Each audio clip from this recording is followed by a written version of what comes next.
This week's podcast is sponsored by MPB, the simplest and safest way to sell photo and video kit. Free up funds from your kit bag and get paid fast. Find out how much MPB will pay you at mpb.com/sell.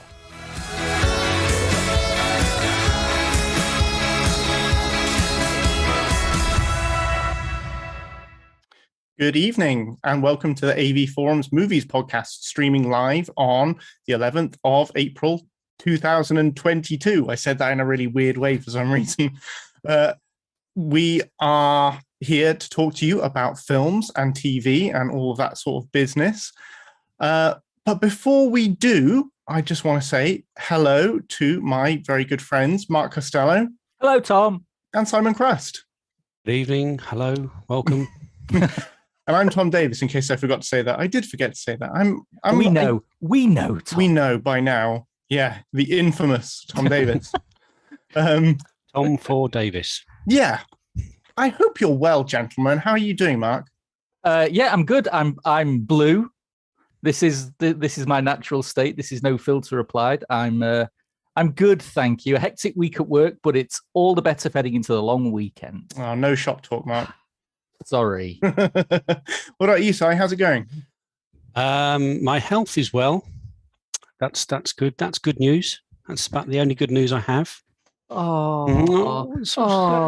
house is falling apart around me. Oh, my Si, neighbours watch Picard to cheer yourself up. Good idea. I don't think so. It's a hoot. I don't think so. Welcome. Wherever you are listening, watching from. Tonight we are going to be talking about horror and some of the latest releases at the cinema, on streaming, and on disc. But before we get into that, let's have a look at what competitions we've got running on the site at the moment. Mark, take it away. Yes, I most certainly will. Thank you very much, Mr. Davis. So, current competitions that you can peruse and win at your leisure. You can win Criterion's April titles on Blu-ray, a Fantastic Beasts: The Secrets of Dumbledore merch pack, Studio Canal's The Silent Enemy and Gift Horse on Blu-ray, Second Sight's Lake Mungo on Blu-ray and The Babadook on 4K, Spider-Man No Way Home on 4K, Scream 4K, as well as Tom's personal favorite, Clifford the Big Red Dog on Blu-ray, and a whole bunch of 576 goodness DVDs to boot as well. So head over to avforums.com/competitions to enter, and all competitions are open to eligible AV Forums members resident in the UK. Previous competition winners include the lucky likes of Kate Loader, won a copy of Eastwood's Cry Macho on DVD. Patron Lotus Ilan won a copy of Caveat, an excellent shudder film there, on Blu-ray. Ian the Gecko won a copy of Mallory Towers on DVD, and Andrew Ingold won a copy of Acceptable Risk on DVD. How was that, Mr. Davis? Lovely. Thank you very much. That was very welcome. I've not heard of that film, Babadook. Babadook. Bobby Duck.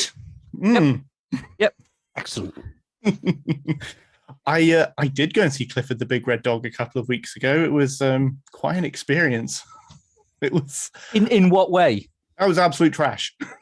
That is literally children's childhoods you are stomping all over there, Mr. Davis. The only thing I'll say about it, because I don't want to waste any time talking about it, except for the fact that Jack Whitehall is in it, right? Mm-hmm. And he's doing an American accent, and it's iffy. It's a bit iffy. And you think, okay, fair enough. It's set in New York, so he's doing an American accent. He's not great at it, but okay, I'll go with this. It's fine until it's revealed that actually his character is from Britain, but has just been living in America. Why does he not just do his British? That blew my mind. Why choose this stupid accent over your anyway? So Tom, before we leave this, very important question, right? Clifford Jack Whitehall or Jungle Cruise Jack Whitehall? Yeah.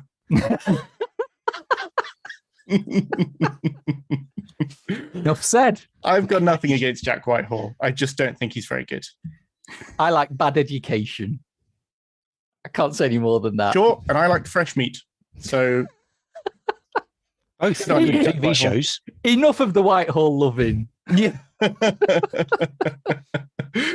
we were going to talk about horror, and what could be more horrifying than that? Well, before we do get into the horror stuff, and boy, oh boy, have we got a lot to get through this month. Mark, you saw everybody's most anticipated movie by everybody's favorite children's author, Fantastic Beasts 3: The Secrets of Dumbledore. Is that the right title? Did I get that right? Yes, pretty much. It was good, huh? So it was all right. Now, look, I didn't mind the first film. I quite liked that it had a slightly different focus, that it had a slightly more grown-up and darker tone to it. I thought the second film was just a bit of a shock after the first one because it took a hard left and suddenly we've got random plot elements that took up 3/4 of a very long film that went nowhere. And I didn't even know where it was when it ended or who I was when it ended. And unfortunately, this third one suffers exactly the same kind of issues. Again, poor old Eddie Redmayne is struggling to find room to breathe in a franchise that I'm pretty sure was designed to be his, but he's just been completely pushed to one side in favor of everyone's favorite magical headmaster. But look, I said in the review, I thought the script was terrible. The writing, which when you think about, and think whatever you will about Rowling, when you think about her skills as an author together with Steve Kloves, the fact that the script is so terrible is a real shocker. But I will say this, there are some fantastic set pieces in it, some real good magical throwdowns and some fairly innovative and creative visuals, you know, wizarding duels that take place in the mind's eye and stuff like that. So it's not an absolute car crash by any way, shape or form, but it's, I mean, for me, I make no bones about it in my reviews. I'm a story guy. I like narrative and I like everything that goes with it. I like character and depth, as well as all that good shiny stuff. And the fact that this one's was so, I mean, there is a final act spoiler which literally had me laughing in the cinema. To do the whole film had been set up about this entire prophecy about something was going to happen, someone was going to be chosen, and let's just say after 2 hours 15 minutes, when that person is chosen and goes, nope, you've made a mistake, choose someone else, and they do, that's when you know that the script just really was written on toilet paper. So there's a good theory about JK's writing, which is that she has one book or one movie lag, which is that she'll introduce a plot element in one book, and then that book will revolve around that plot element. And then in the next book, it won't be mentioned once. And then everyone will complain that she's forgotten about this plot element. So she'll bring it back for the book after that to resolve it. So in the case of like The Prisoner of Azkaban, Hermione has a time turner. So she can essentially travel through time whenever she wants. And then those never brought up in the Goblet of Fire, even though it would be massively useful for example, saving Cedric Diggory's life. So in the Order of the Phoenix, she just destroys all the time turners. I can't be bothered to explain why they can't use time turners, so I'll just destroy them all. Now, come on, Tom. That's hardly the only franchise that does that, is it? No, let's be honest. If the Eternals had been around on Earth, shall we say, there'd have been no problem with Endgame, would there? So, you know, come on. Yeah, it's true. Come on. So let's actually talk horror. I've watched quite a lot of it, it seems, in the past month. Some of it good, some of it not so good. But before I go on a whole ramble about what's been going on in horror in general, have you guys seen anything scary recently? Anything, even this year, that's sort of piqued your interest or been particularly disappointing? Ooh, well, it's all been disappointing. Oh, that's no. Shame, see. Now, I am going to be the counterpoint to the argument today. I feel because.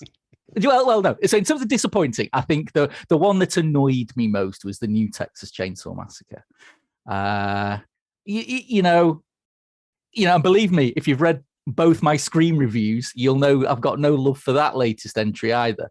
But I think the latest Texas Chainsaw Massacre was, it was depressing in that it had literally no idea what made the first one so good. And it traded a name and it traded a tool, and that was it. And then dropped them both into a bog standard, dull, generic slasher that pretended it was witty and funny and had some commentary to say about current socio-political issues and all that kind of guff. Yeah.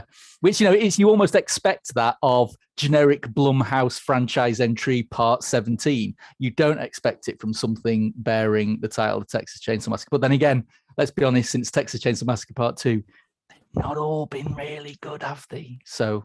No, the majority of them have been pretty awful. But yes. I mean, what you're saying there about the Texas Chainsaw Massacre encompasses just about all modern horror to me. There doesn't seem to be, I can think of one at the back of my mind. My problem with it all is that modern horror doesn't seem to have a strong director behind whichever film you want to think of. They don't have a vision. So the films are just spewed out by, let's say, studios to make a quick buck. Because let's face it, most horror films are made cheaply and they make profits, and that's why they make them. And there doesn't seem to be somebody behind the lens who's the driving force, who wants to make a good horror film. Now, I'll counter that with Censor, right? Which was I think you reviewed recently, didn't you, Mark? I know Bailey Bond. He's done an amazing job. So, amazing set from is it Second Sight? Yes. Yeah. Fantastic set, really, really good set. And if you look at any of the extras on there, what I found is that the director girl, she had a singular vision after reading up and about censorship, and she wanted to bring that vision to the screen. So there was a distinct, and that comes across in the film, right? You can see her vision in the film, right? It's not generic in any way, shape, or form, and there is a definite feel of horror and a story to be told there. Yeah. Mm-hmm. Now, a lot of the early horror films, some of the stuff that's really quite nasty is the same. Okay, now I'm going to bring up two films here that are titans of the genre, if you like, video nasties, for want of a better word. I Spit on Your Grave and Cannibal Holocaust. Okay, now difficult to defend those films because they are thoroughly ghastly, really, in their depiction of what goes on in their story. I Spit on Your Grave, the first 45-50 minutes of the film is gang rape, essentially, and then afterwards is the retribution. It almost started the rape revenge genre in and by itself. Now, that film was made as a statement against the treatment of women after they've been raped by the police, because the director, with his best mate and his daughter, found a distressed woman who had been raped. They took her to the police station, and she was treated not like a victim. She was treated almost like a perpetrator. It was a terrible thing. If there's on Prime at the moment, I think you have to pay for it now. I saw it a couple of months ago when it was free. Growing Up with I Spit on Your Grave, which was made by the director's son. Fascinating insight into the making of this particular film. So what I'm trying to say here is that film, as ghastly and as awful as it is, the subject matter was made with a singular vision to try and have a go at the state of affairs of how women were treated. The original title of the film, you probably know this, was Day of the Woman, and it's a much better. And when you give that title to the film, you understand why she was taking revenge on behalf of all women for what happened to her. Cannibal Holocaust, which is, I don't even think that's even available uncensored in this country yet, was made by because news coverage. I mean, we're going back. This is what, an 80s film? I forget now. Early 80s, isn't it? Early 80s film. News coverage now is pretty terrible, but even back then, the film was made as a statement on how news coverage glorifies the violence and the horror that goes to victims. Yeah, they like to show it as much as they can. Get in first, show the misery. Yeah, and that film was made as a statement against that. And it's just shocking film. Again, a singular vision to show a particular story. Yeah, am I making sense here? I think we've still got that side. I do think we've still in modern got horror. I for what Mark just said, the Texas Chainsaw Massacre, any of these torture porn rubbish that is brought out is as a singular vision to have a statement on a particular subject matter that's happening. No. But horror in general has, I think, good representation at the moment. I think we've got some great creative minds working on horror at the moment. I mean, you mentioned censor, but I'd also mention from the last year things like Relic, anything by Ari Aster. I think he's got that what you say is like a singular vision about, he wants to talk about something, and he will present that in quite often a shocking or he's definitely got it down for inducing like an atmosphere of dread. So I do think we still have those directors. I agree. It's just that it's different now, isn't it? You know, for all of that. So I would add the likes of St. Maud. I'd add the likes of Raw. I'd add the likes of Gretel and Hansel. I'd add the likes of The Vigil. I'd add the likes of obviously Robert Eggers, The Witch. Yeah, Titan as well. That was amazing.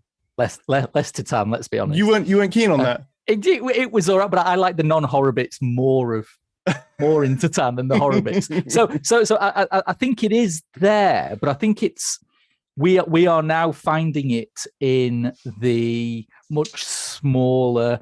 I mean, you call it indie releases or whatever, but I do think there's a lot of interesting stuff that's out there. But like Cannibal Holocaust was what you might call an indie release. I Spit on Your Grave was what you might call an indie. I don't think the situation is massively different now to how it was, say, 30 years ago. I just think there's just more of everything. You are just sifting through more of everything. So there is more bad horror, and there is. But so you're picking through more stuff to find the gems. I agree. I mean, if you think about it, as sad as it sounds, Friday night down the video shop is basically now Friday night in front of your streaming service, isn't it?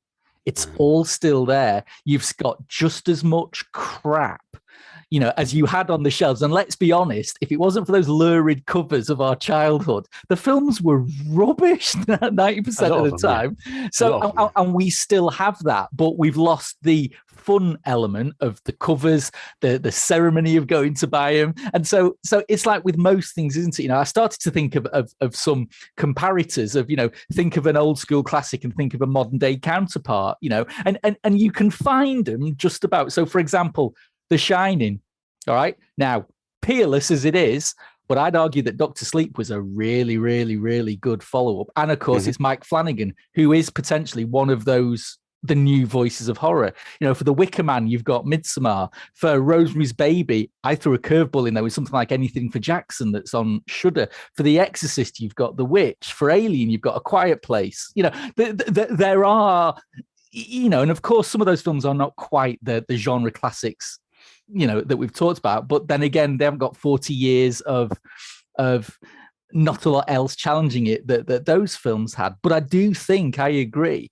I don't think it's a desert. I don't think we're in the middle of a paucity of horror. I just think, as ever, we have the good ones, we have the terrible ones, but I think what's happened is they've kind of switched. I mean, remember when we did the last horror poddy about which was the best decade, and we were talking about the 70s. In the 70s, horror was prestige. It was A-list. You know, you had The Omen, The Exorcist, you know, Alien. These things were big A-list pictures opening huge at the cinema.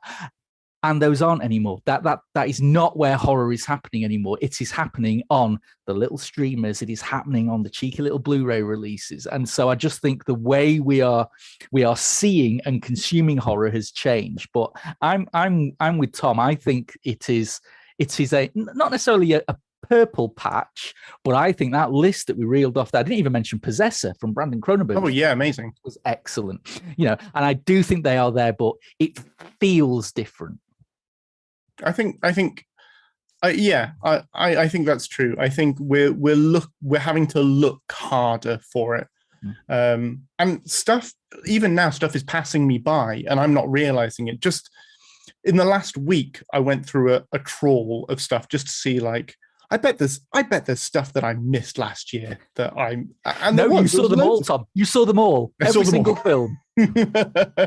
But so I on Amazon Prime I caught The Wind, which is really good, like pioneer set horror. That's a great one. I saw that on Shudder a couple of years ago. It's a really good, huh? Film. Mm-hmm. Yeah. And the one I watched today was The Block Island Sound, which just went in a completely different direction to what I expected.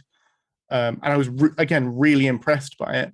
And this stuff is just sneaking under the radar. Like someone like me who's on the lookout for this stuff, and it's still I'm still missing it because you're just getting stuff dumped on streaming, and there's no way that you couldn't possibly sift through it all as it's coming out. And I think the problem that we've got that Si alluded to is that the big streaming services, the one that, we've all got that button on the remote, they're the ones that are channeling the dreck. They're the ones that are channeling the crap.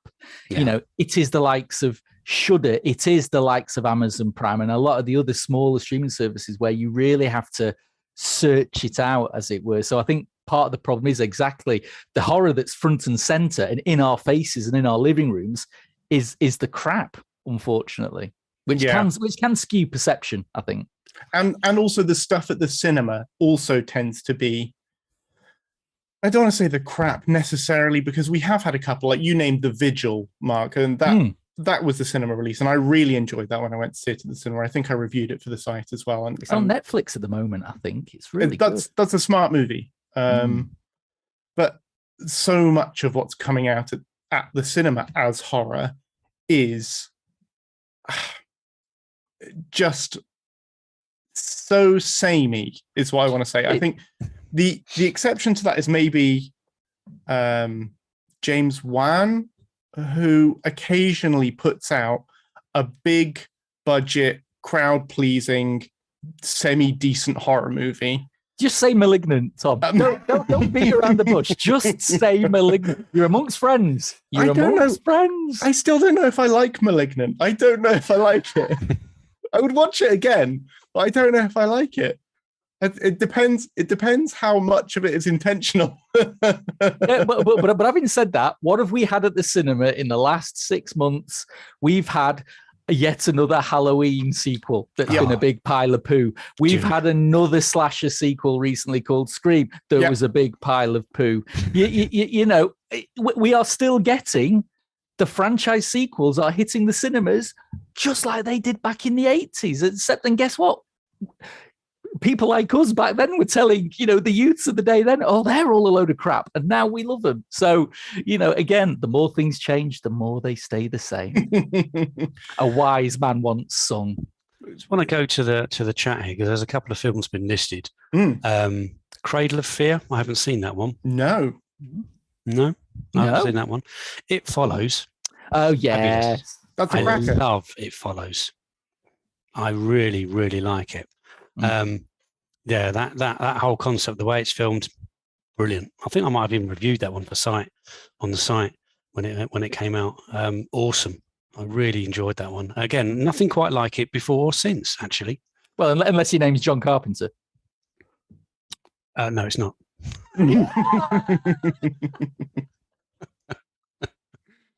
All right, John.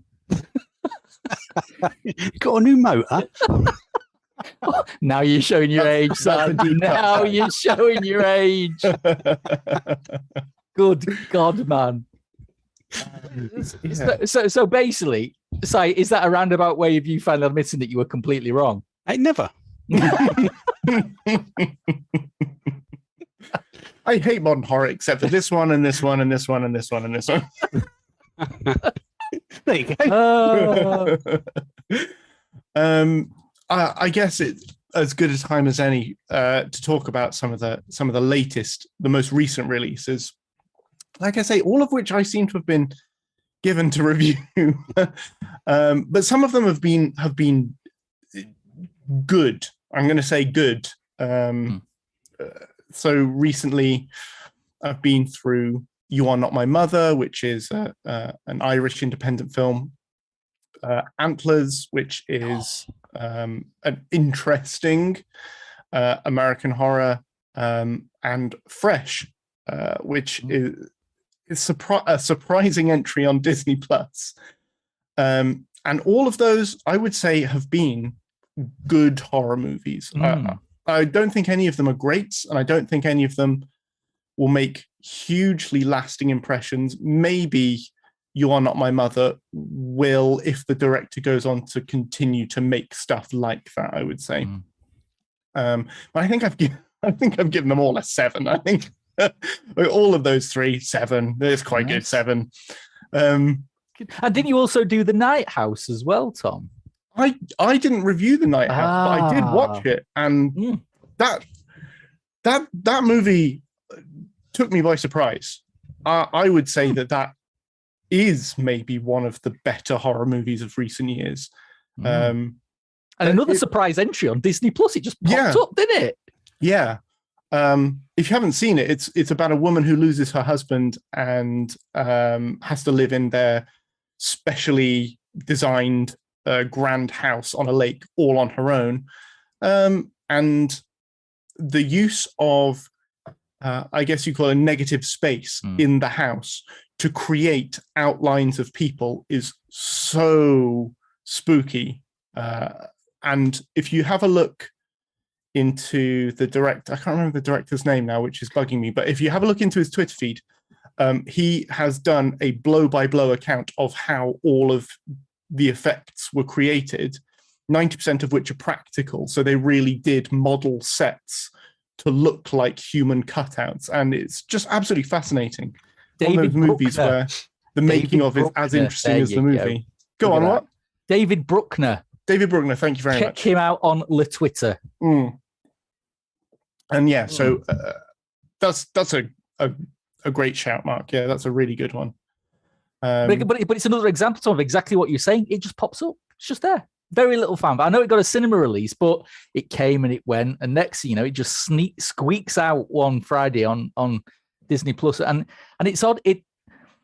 For everything I've just said about the days of the video shop, the fun days of hunting stuff out. Well, now you can still just hunt it out. You've just got to know which platform you're currently paying for to do so. So yeah, and I fun think times. There's a different set of expectations, isn't there, when you're scrolling through any streaming service? You're looking at it, and whatever you eventually land on, you're sort of ready for it to be crap. Like, if you choose it and you don't know what it is, you're ready to have a bad time. And so anything above that makes it seem even better. But again, interestingly enough, and I'm maybe taking this off a slight tangent. Let's be honest, right? Unless you are renting this digitally, these films don't cost anything, so you can start them. And if they are crap, you don't have to finish them, and you've not lost anything. But do you? No. If a film is like, it might get better. It might. It might get better. No, I know, but I'm just saying, because I'm the same. I can start a film and for 90 minutes whinge about how awful it is, and the missus is just sat there going, "You should have just turned it off after 2 minutes, Mark." And I don't know why. No, back in the day when I'd handed over hard cash money, it was like, I'm going to watch it because I paid for it. Mm-hmm. Now I don't have that, and yet I'm still watching. Why? Yeah. I kind of felt that way about when I saw Morbius. I think if I hadn't been reviewing it, I think I might have left. Well, tell us why, Tom. Because look at lovely Jared over your shoulder. I mean, come on, honestly, lovely Jared. How can you say mean things about him? I saw a very enjoyable meme on the internet. I'm going to describe a meme now because That makes tip-top podcasting. It was Darth Maul with one end of his lightsaber poking out. Darth Maul labeled Jared Leto, one end labeled the worst DC comic book movie. Other lightsaber end pops out, the worst Marvel movie. Jared Leto, the common denominator. I thought that was kind of unfair. Like, Morbius isn't by any stretch of the imagination the worst Marvel movie ever made. But it's so ugly. Like, it's a real eyesore. Like, you can kind of see if you're watching in my background, you can kind of see that color palette, like that muted sort of grayish, bluish color palette, and that makes up about half of the movie. Just have a look at Mark there. That's what Morbius looks like for about half the movie. I've got my Morbius filter on. Click. And the other half is just like brown. It's really visually unappealing. And then, like, you add to that the really ugly CGI, unforgivably poor CGI that they use and that they focus on so ill-advisedly. It's just a really, really gross movie to look at, and that was one of the things that really bugged me throughout it. I mean, the story is nonsense. There's so much that is just absolutely like batshit insane, and like that's kind of fine. He's a vampire superhero. I'm not expecting everything to be, scientifically accurate, explained in great detail. But it's just not. It's not even internally consistent. It's a very, very frustrating movie. I know a lot of people enjoyed it, and those people are wrong. Clearly. It dropped, I heard, 75% in its second week. It is a huge sting. Like, that's a bigger drop than Fant Four Stick, and it's I think it's had bad critical reception, and I think it's also had a certain amount of bad word of mouth as well. I don't think it's doing particularly well in anybody's mind. So I think it's all because, Leto brought the wrong character to the wrong film. Imagine if House of Gucci had the living vampire in it and Morbius had fat, bald Paolo Gucci in it. I think both films would have been instantly improved. I like that. Make that for me, Mark. Yes. Yeah. Hang on. I'll get on my deep fake. There we go. Done. But bringing it back to horror, because vampires are sort of horrorish, the best bit about Morbius is that there's like a scene halfway through. The set is just a hospital corridor set. And it is, your standard, like, the lights start blinking, start going out. The woman's looking behind her. She's convinced that there's something. Like, if suddenly it felt like a horror movie for all of like 90 seconds, I felt like I was watching not a great, but a horror movie. Nice. And I just thought, like, oh, you know how to make a horror movie. Why didn't you do that? He's a vampire. Like, this could have been a horror movie. Why didn't you do that? But they didn't do that. They did big CGI nonsense, throwing bats at each other. It was, no, man. Boo to you, Sony. Boo to you. And nothing that is in the trailer for Morbius is in the movie. Nice. It's maybe the most egregious example I've ever seen of. But surely that's a good thing, because the trailer was poo. Yeah, the scene behind me is a scene from the trailer that is not in the movie. Nice. Anything involving Michael Keaton that was in the trailer, not in the movie. Is Michael Keaton actually in the movie then? He is in the movie. Oh, all right, good. Very briefly. In a way that sort of not really makes much sense. But yeah, so I don't recommend it. Don't go and watch Morbius. Go and watch something else. Oh, disappointing, Tom. Oh well. So yeah, that kind of like wraps up that part of the conversation about streaming releases and cinema releases. 4K, we have a bit more of an interesting slate coming up, right, Simon? Do we? Well, Simon would know, because he's not watched any of them. I have been lucky enough. Oh. So yes. So the lucky, being the operative word. So I think yes. So 3 4K releases that I've had the pleasure to watch are the latest Scream, which was released today. I think it's today. Today, Monday. Yeah.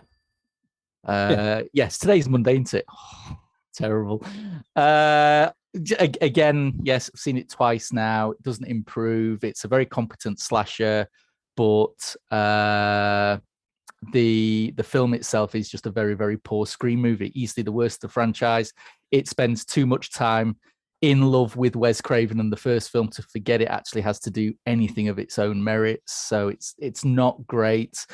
But the other 2 4K disc releases that I've been lucky enough to see are early releases, and one of which is quite interesting. But I'll do the uninteresting one first, shall we say? So I watched today the Arrow 4K Henry Portrait of a Serial Killer. Okay. Which, when you think about it, as a grotty 4x3, Grizzly. 16 millimeter, 80s trash, it's hardly candidate for a lovely lavish 4K release, but actually Arrow have done a bang up job. It's not the most extras laden disc, but what they've managed to do with that 16 millimeter picture is really quite good. Easily best in their work they did with The Hills Have Eyes. So there's bits of video in that as well, isn't there? Because that was the whole problem with that film when it was released in this country. The BBFC took huge exception to the 2 guys watching themselves commit the rape and murder. So how does that fare, the video section? Well, put it this way: you wouldn't even notice if I'm honest. They've done a bang up job. It honestly doesn't. At points, I thought I'm not even watching 16 millimeter. You know, the grain is so tight. There's quite a lot of detail in there. Excellent. It probably helps that it's a really sort of flat shooting style, so lots of light, very little depth. But yeah, it looks great. As I say, slightly disappointing is the list of extras on it: 3 audio commentaries, a couple of scene-specific commentaries, and about 20 minutes of deleted scenes. Really, that's about it. There's no That's unusual for Arrow. Yeah, there's no nice meaty making of on there. There's no cultural context, no wheeling out the beardy academics to talk about its influence and all that kind of stuff. So it's, if you're coming to it looking for rafts of those extras, you are not going to get it. But yeah, I mean, I was just telling you guys on the Skype earlier, it's not as grim as you remember it. Are they? It's interesting. I was telling my sister about it last night. So, I can't believe it's the most grimmest, grottiest film you've ever seen. I'm watching it today going, did I really watch this back then? So that was one. The other one is Second Sight's 4K release of The Vivitch. Now, what was interesting about this is I got to see the version that they deemed unacceptable and pulled from release. Yeah, there was a last minute pull, wasn't there? So because I'd reviewed it, I'd written the review, I'd submitted it, and everything was all ready to go, and then Second Sight pulled it. What was interesting about it was I did a comparison to the previous Universal Blu-ray, and the 4K version had even less color in it than the regular Blu-ray. It was bleached to within an inch of its life. It was so almost monochrome. I mean, to be fair, monochrome, you've at least got black and white. This just looked like it was sort of hazy, muddy, browny grey. Now, I have to admit, I thought it was a stylistic choice. I thought it quite suited the film, if I'm honest. And I'd written my review to say that. I said, well, this is an interesting choice. I kind of like it. Because, of course, it had all the other usual 4K stuff. You know, there's a nice uptick in detail, all that kind of stuff. But then when I saw that they'd pulled it, I thought, ooh, yes. They forgot the colour, didn't they? That's what someone's doing now, quickly.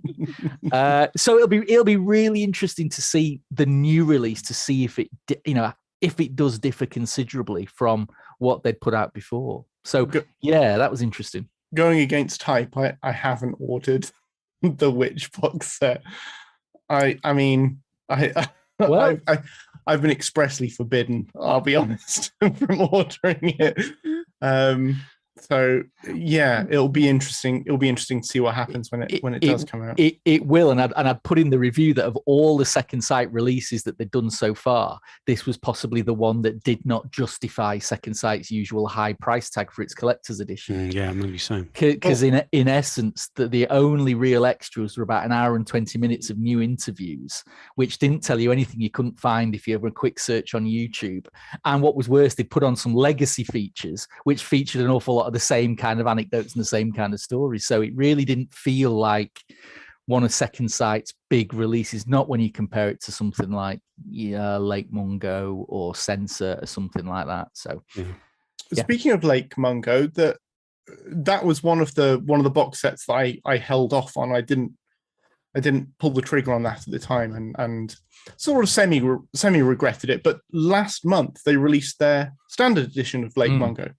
And mentioned earlier that there's a competition currently running on the site for it. Yes. And I did secure a copy of that, and I'm very glad that I did, because it's a super interesting movie. Yes. So I'm sort of hoping that they'll do the same with The Witch eventually. They will.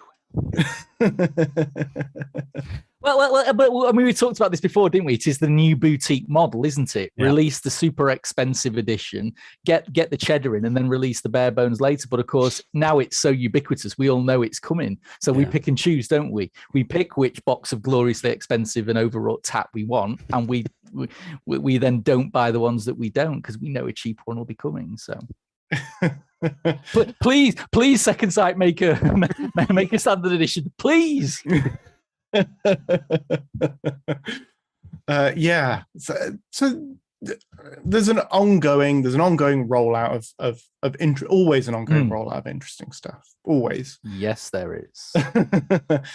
both new and old, I think, is sort of the conclusion that we're coming to in a roundabout way. And the fact that Simon was wrong. That's the other conclusion we're coming to, Tom. Never. Very clearly for the entire world to see. Yeah. Go on then, Si. If you could have a horror movie 4K release of your dreams, what would it be? Nosferatu. Ooh, good choice. Plus, it's just had its anniversary, hasn't it? Is it a 100-year anniversary? Years. Yeah. I thought you were going for the Klaus Kinski version there for a minute. Oh, no, the original. Well, Manau's version. It's probably my most favourite film of all time. Yeah, it's amazing. The Eureka release of it is packed full of super interesting stuff. Yeah. And that kind of ties into what's coming up this week, which is The Northman, because Robert Eggers, who directed The Witch, which we've just been talking about, has directed The Northman, which comes out on Friday, which I'm super looking forward to, because his movies are nuts, and I'm looking forward to it being equally nuts. His next project is supposedly another version of Nosferatu, and it's something that he's been trying to get off the ground for years, apparently. So it would be interesting to see if he's had lots of stumbling blocks. I understand. Like I think this is his third go of trying to get it off the ground. I was going to say, it's just because people just sit there and go, it's been done. We've already got one. Yeah. We've already got one. No, we've already got two. Yeah, we've already got one, Rob. Sorry, mate. Give us something we don't have. Yeah, we've got two, and both of them are great. So no. But listen. This vampire he's got his teeth close together. No. He's got no hair. No. Come on, Robert. Give us something new. Seriously, after what he's done so far, and from I don't want to be colored by other critics' reactions, but The Northman has been getting a very strong reception. Like people seem to be enjoying it. So he, in my eyes, so far, he can do no wrong. Like, I look forward to your review of it, Tom. Yeah. I'm sure it will be excessively wordy, very arty-farty. Quite possibly wrong. Almost certainly. But do you know what? I had a lovely comment. Was it this week? Last week? Last week it must have been, because we're on Monday. One of the forum members saying, like, I love to see Tom's scores because I know that if he rates it really low, then I'll love it.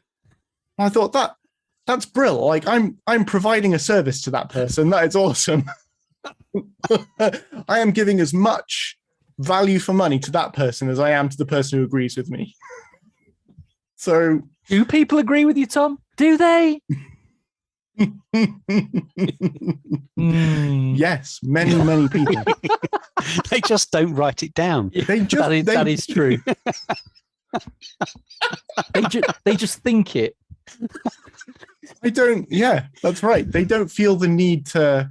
They're not sycophants, my fans. They sit at home and they stroke their beard and they put their caps on. Yeah. That's right. And they know, and I know, and it's an unspoken bond. Both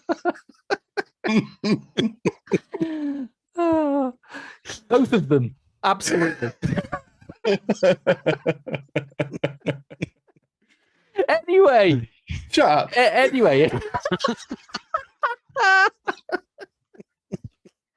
See, Kaz, this is what happens when you're not here. Chaos.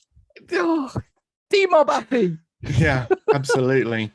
Anyway, TV stuff. Someone, quick. TV coming up. We've got a few minutes to talk about stuff that's coming up in the next month or so that we're looking forward to. Has anybody got anything that they want to? Anybody got anything they want to share with the group about something they're looking forward to?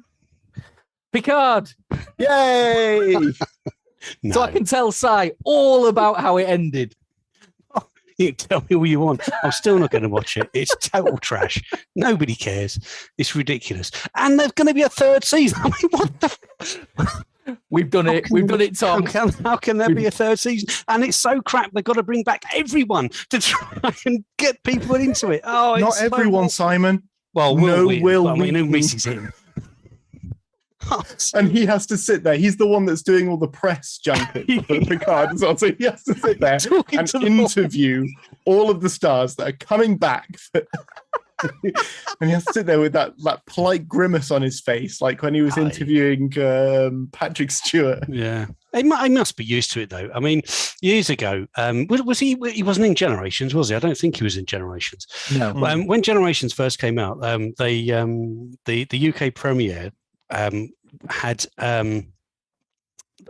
they were all here, all seven of them were here for a convention at the Royal Albert Hall. 2-day event, 4 on one day, 3 on the other, and I was there, of course, and it was perhaps one of the best things I've ever seen. It was absolutely awesome. Patrick Stewart came on in the middle of the Royal Albert Halls in a box right in the centre, looking straight down at them, and he came out, and they do their little flashes of photo.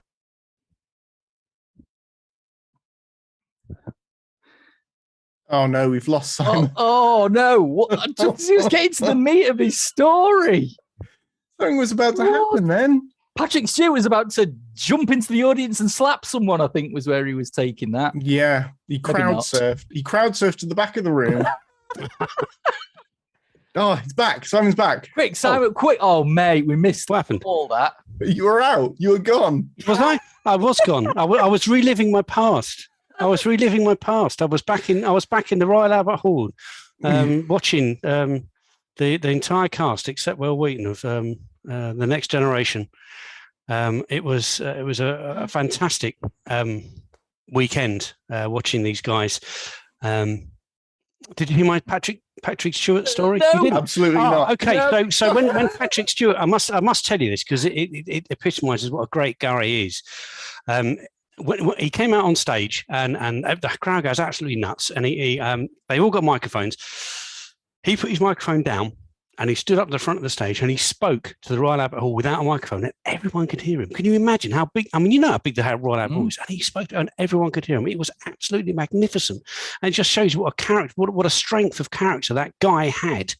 And now they've put him in a dreary, dull, miserable show, and it's just it's so sad. It's so sad what they've done to him. You've not even been watching it, Si. You've not seen I don't care. I don't need to watch it. I can't bear it. I just cannot bear it to pollute my memory of such a character with this crap.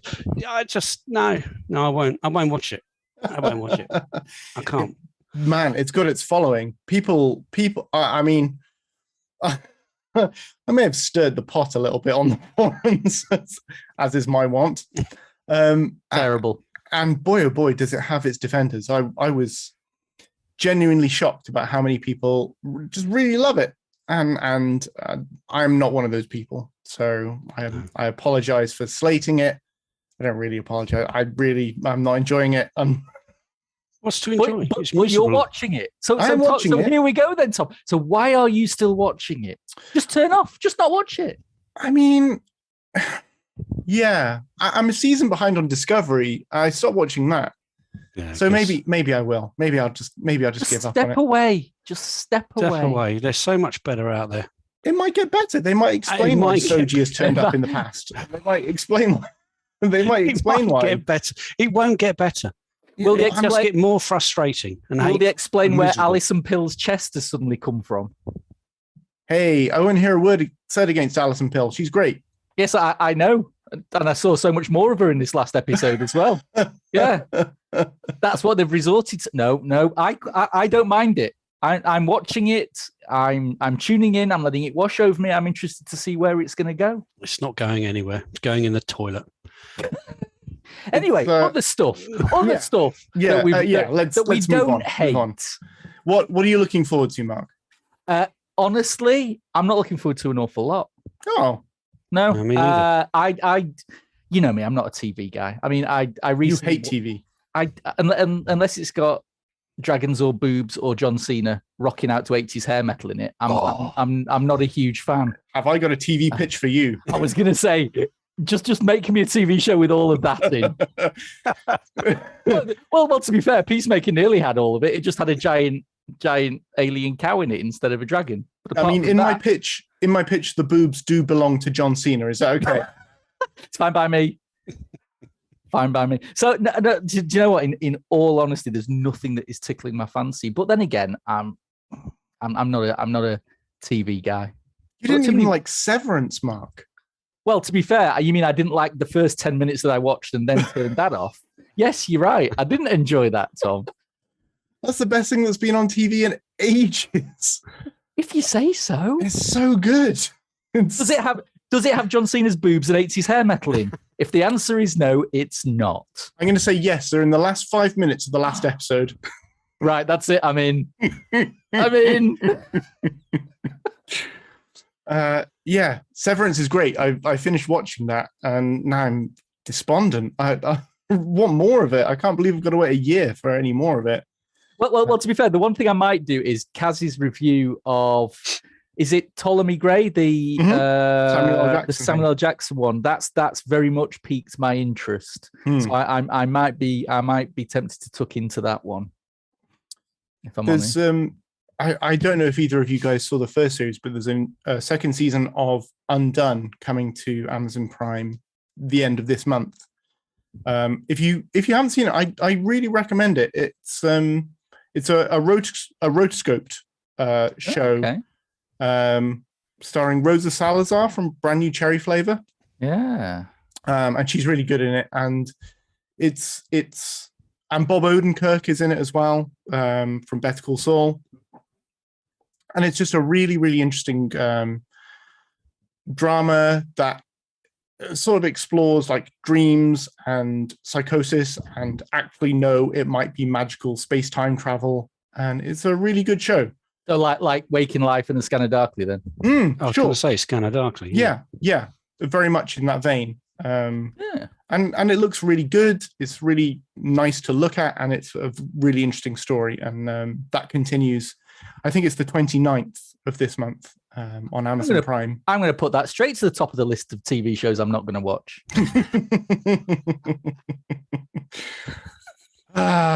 Fine. Oh, look! You keep telling. Look, you lot are all going on about Arcane, and I never got past the first 2 episodes of that. That's a great show. I'm a lost cause. Just I finally got around to that, Simon. I finally got around to watching it. Good stuff. I'm 4 episodes in, and yeah, it's pretty great. Yeah, it is great. It is that 3rd episode that grabs you, doesn't it? Grabs you by the by those and gives you a shake, and then it grabs you by that and gives you a shake. Yeah, and then it just gets better from there. It's a fantastic show. Yeah, 100%. I'm in it for the whole series. I'm going to continue watching that. Yeah. What was the other thing? I was going to say, come on, Tom. You know, Si and me, we're movie guys. Come on, bring us round to the dark side of the Force. Come on. What should we watch? Long form TV show this month. This month? Yeah. I don't know. I'm probably going to go with Severance, actually. Yeah, you really should. It's now that that's all here. I might give it. This releasing weekly stuff. I mean, who watches telly like that anymore? So actually, do you know what? I tell a lie. I haven't even watched Moon Knight. Who's watched Moon Knight? Yeah, it's fine. Yeah, is it any good? It's PFG. It's okay. Yeah. High praise indeed. All this stuff. People are enjoying it. I'm waiting. I'm waiting to enjoy it. It might get better. I love. I think it will get. It looks like it's going in that direction. Like it looks like it's going. Better. Okay. It hasn't grabbed me yet. I really like Oscar Isaac. I may have a crush on Oscar Isaac. I've gone on Flash now. Look at oh, God bless. If you're in the card counter instead, that'll cool your boots. It's good. The design in it is good, and his performance is good. I'm not sold on the accent, but he is good in it. The story is what Marvel do a lot with their TV shows, which is to I saw someone describe it as hiding the story as long as possible, which is exactly what it's doing. And already I feel like those first 2 episodes should have been 1 episode. But that's just me. I'm going to watch the rest of it. I may update the review. We'll see how it goes. But yeah, it's fine. It's fine. It would help if you know who and what the character is about, I guess. I mean, the only thing I know about Moon Knight is the few memes that are on the web. He's supposed to be a bit mean and nasty, isn't he? Is that right? Yeah, he's a cool character. Like definitely extremely violent, isn't he? Yeah, in the comics, in the comics, he's been portrayed variously as having split personality or schizophrenia, and it's an interesting,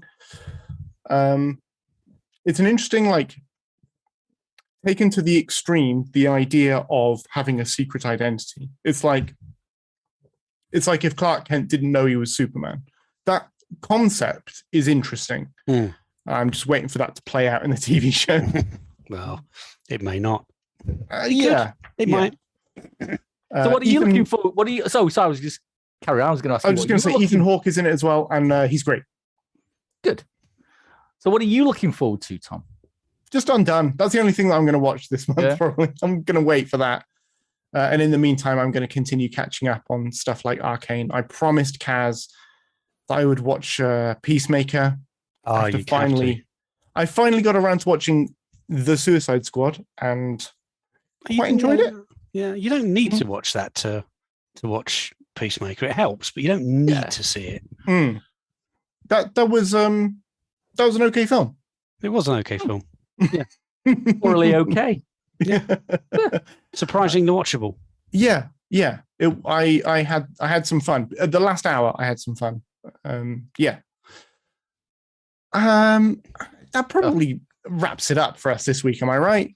I don't think there's anywhere else for us to go really, other than just away. No, just go away. Let's just go away. Let's leave these poor people alone. Yes. These people have got other things to go and listen to and watch that are frankly much more interesting and better than us. Absolutely. Do you want to read out the podcast competition, Mark? Have you got that in front of you? I do, and it's a doozy, if I don't mind saying so myself. So go for it. To win a copy of Spiral. That's right, Spiral on Blu-ray. The worst Saw film. You could win a copy of that. Choose the correct answer by using the following question. Which Spiral co-star won an Oscar this year? And the clue in Kaz's ever so clever way about him is it's not Will Smith. I don't get that. Is that I kind of get it. It's a tenuous link. Oh right, I see. It's Chris Rock. Chris Rock is in Spiral, isn't he? Yes, I know, but also he's also not the one who won the Oscar, is he? No, he's not. No, he's not. No. I know the answer. That's why I'm confused, you see. I don't know. Just click a button. You'll get it right, probably. Have a guess. I'm sure some people already have. We haven't got Kaz here on us to tell us who's guessed wrong so far. Yeah, but you know how Kaz knows that? It's because it's always Kaz. He's always the one guessing wrong. That's how he knows. What a lovely time we've all had together this evening. Thanks for joining us. That is it for the AVForums Movies Podcast this week. So thank you for the hardware team very much. And also thank you to the movies team, Mark. Good night, all. And Simon. Thanks very much. Pleasure to be here. As always. If you enjoyed listening to us ramble on about absolutely flipping nothing, please like and subscribe to the channel, and also hit the notification bell to be notified when we publish new videos and content and live streams and all of that sort of stuff. You can also follow us on Twitter and Facebook, all the usual social media platforms, and bookmark avforums.com for the latest reviews, news, and videos. And also, you can leave us a 5-star review on whatever platform you are listening or watching us from. Only a 5-star review. Don't give us a 4-star review. That's not helpful. We need a 5-star review or a no review at all. Okay. I have been Tom Davis. I will remain Tom Davis for the foreseeable future. Thank you very much for watching and listening. And please join us again for the next podcast, which will be on the 25th of April. Good night, everyone.